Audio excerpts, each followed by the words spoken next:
সকলোকে স্বাগতম জনাইছোঁ মোৰ অন্য এটি নতুন মিনি ব্লগলৈ। এয়া মই খিচিৰি বনাবলৈ লৈছোঁ। কাবুলী বুট, মগুৰ দালি, লগতে মই গ্ৰীণ মটৰ, গাজৰ, আলু তেনেকৈ দি দিছোঁ।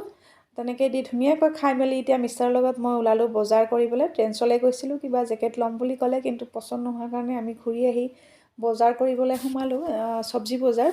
এয়া দেখিছেনে সৰু সৰু গুটি আলু আৰু ধুনীয়া ধুনীয়া চব্জি ওলাইছে। চব্জি কিবা কিবি লোৱা হ'ল। তাৰপিছত মানে যিহেতু মই বেছিভাগ ওলাই যোৱা নহয়, সেইকাৰণে ভাবিলোঁ বজাৰকে কৰোঁ, লগতে অকণমান ধেমাজি ইফালে ইফালে এনে ঘূৰোঁ। তেনেকৈ যোৱা হৈছিলে। তাৰপিছত ঘূৰি আহি মেলি ভোক লাগিলে, যিহেতু আমি বাহিৰত নাখাওঁ আজিকালি। আহি পায়স অকণমান বনাই লৈছোঁ।